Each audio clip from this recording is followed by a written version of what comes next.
Season start হলে আশা করি তোমরা যারা ইভেন্ট করো সবাই জানো যে আমাদের ঘুম খাওয়া দাওয়া সব কিছুই উড়ে যায়। তো সেদিন আমার লোকেশন ছিল পুরী। তো আমার সকাল 6টার সময় হাওড়া থেকে বন্দে ভারত ধরার ছিল। তো আমি হিসাব মতো 4:10-এ বাড়ি থেকে বেরিয়ে যাই, যেহেতু আমাকে ফার্স্ট ট্রেন ধরতে হবে। তো আমি যখন যাই তখন স্টেশন মোটামুটি ফাঁকাই ছিল। তো স্টেশনে যেতে না যেতেই আমার সাথে খুব বাজে একটা ঘটনা ঘটে। তো আমার সাথে ওখানে একজনের ঝামেলা হয়ে যায়, প্রায় হাতাহাতি হয়ে যায়। তো তার কারণে আমার ব্যাগটা ছিঁড়ে গেছিলো।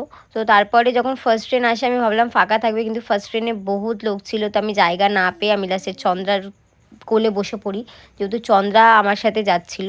তো তারপরে আমরা নেমে যাই শিয়ালদা। তো শিয়ালদা যেতে না যেতেই আমরা তাড়াতাড়ি করে বাসের ওয়েট আর করছিলাম না, কারণ আমাদের অলরেডি অনেকটা টাইম হয়ে গেছিলো যে বাসে গেলে আমরা যদি আটকে যাই। তো আমরা র্যাপিডো করে নিয়েছিলাম।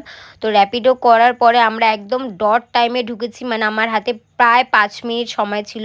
তো বন্দে ভারত ছেড়ে দেবে প্রায় ওরকম সময়। তো আমি দৌড়াতে দৌড়াতে কোনো রকমভাবে আমি তাড়াতাড়ি করে আমি গেছিলাম প্ল্যাটফর্মে। 21 নম্বর প্ল্যাটফর্মে আমাদের ট্রেন দাঁড়িয়েছিল।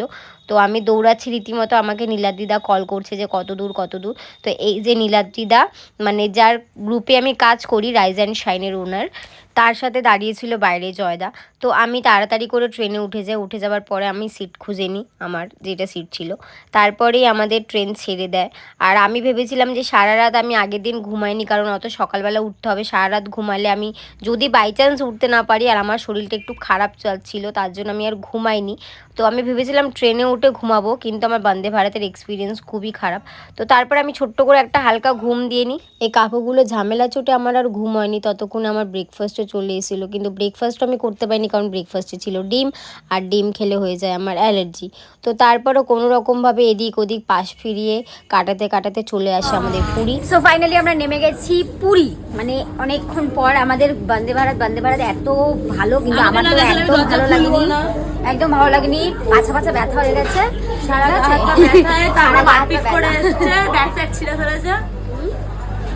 তোমরা শুনতেই পেলে সবারই এক্সপিরিয়েন্স খুব খারাপ ছিল। তো তারপরে নামতে না নামতে আমাদের প্রচণ্ড গরম লাগছিল, বাইরে প্রচণ্ড রোদ ছিল। তো আমরা সবাই লাগেজ ফাগেজ নিয়ে আমরা চলে যাচ্ছিলাম ওখান থেকে অটো স্ট্যান্ডে। অটো ধরে দেন আমরা যাব হচ্ছে আমাদের লোকেশানে। তো আমরা ওখান থেকে সব লাগেজ নিয়ে আমরা চলে গেছিলাম অটো স্ট্যান্ডে। আর আমার মুখ দেখতে পাচ্ছ প্রচণ্ড বিধ্বস্ত অবস্থা, কারণ অত সকালবেলা ট্রেন ধরতে হয়েছে, তারপরে না খাওয়া। আমরা তারপরে উঠে যাই, ওখানকার কি ম্যাজিক কারি না কিছু একটা বলে। তো আমরা সবাই মিলে খুব মজা আড্ডা করছিলাম, কারণ আমার এই সিজনের ফার্স্ট শো ছিল এটা। আমি অনেক দিন পর আবার সবার সাথে দেখা হচ্ছে, খুব হাসাহাসি করছিলাম। তো তারপরে আমরা এরকম সুন্দর বিচের হাওয়া খেতে খেতে আমরা ফাইনালি পৌঁছে যাই হোটেলে যাওয়ার পর আমরা তাড়াতাড়ি করে, আমাদের হাতে একদম টাইম ছিল না, কারণ আমাদের রিহার্সাল করতে হতো, আমাদের ডান্স তোলা ছিল। তো আমরা তাড়াতাড়ি কোনো রকমভাবে একটু ফ্রেশ হয়ে চলে গেছিলাম আমরা লাঞ্চ করতে, কারণ তখন লাঞ্চের টাইমও হয়ে গেছিলো। তো লাঞ্চে যাওয়ার পর ওদের ওখানকার এমনই খাবার ছিল যেটা আমার গলা থেকে নামছিল না। তো আমি একটু শাক আর একটু রাইস নিয়ে নিয়েছিলাম, আর একটা পাঁপড়। তো ওটাই আমি কোনো রকম নাকে মুখে খেয়ে আমরা চলে আসি রুমে আসতে না আসতেই আমাদের রিহার্সালে চলে যেতে হয়। তো টানা আমরা 2.5 থেকে 3 ঘন্টা রিহার্সাল করে রুমে এসে একটু স্নান টান করে আমরা তাড়াতাড়ি করে রেডি হয়ে চলে যাই ভেন্যুতে, কারণ আমাদের টাইম ছিল অনেক তাড়াতাড়ি।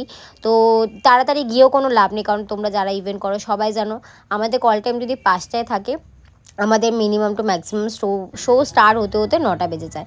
তো ওরকমই আমরা গেছি, গিয়ে কেউ কার মতো রিলস বানাচ্ছে, কেউ হাসি ঠাট্টা করছে, কেউ ফটো তুলছে।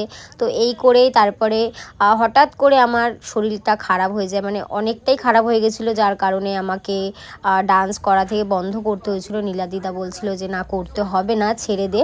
তো সত্যি কথা বলতে আমাদের গ্রুপ ওনার এতটা ভালো বলেই আমাকে মানে ওরকমভাবে বসতে দিয়েছে, যে আমার শরীরের দিকে তাকিয়ে যে না তুই করিস না। তো তারপরে আমাকে বসে যেতে হয়, কারণ আমি মাথা ঘুরে গেছিলো, জ্বর এসেছিলো। তারপরে শো থেকে রুমে ফেরার পথে আমাদের ওখানকার কিছু আঙ্কেল আন্টির সাথে দেখা হয়ে যায়, যারা আমাদেরকে বলছিল সেলফি তুলতে। কিন্তু সবথেকে বড় ব্যাপার, ওরা উড়িয়াতে কথা বলছিল আর আমরা উড়িয়া ভাষা বুঝতে পারছিলাম না। তো আমাদের গ্রুপের মধ্যে 2টো মেয়ে ছিল যারা উড়িয়া, তো তারা উড়িয়া বোঝে। সবকিছু মানে পড়াশোনা সবকিছু বাংলায়। মোরবি তো সেম বাংলা, ছোট মানে 2.5 বছর যেটা ছিল সেটা এখান থেকে পড়াশোনা সবকিছু এখান থেকে আমি যাইতে পারি। আর এই হচ্ছে অন্তরা হচ্ছে বলছে তোরা উড়িয়াতে বল, আমি বাংলাতে ট্রান্সলেট করে দিচ্ছি। কিন্তু ও কি বলছে ও নিজেও বুঝতে পারছে না, অর্ধেক ভুল অর্ধেক ঠিক বলছে। তো এই করতে করতে আমরা চলে আসি রুমের দিকে। যখন বাঙালিদের মাঝখানে উড়িয়া পড়ে যায়, কি ভাষা বলছে কিছু বুঝতে পারছি না, হাউচু মাউচু বলে যাচ্ছে।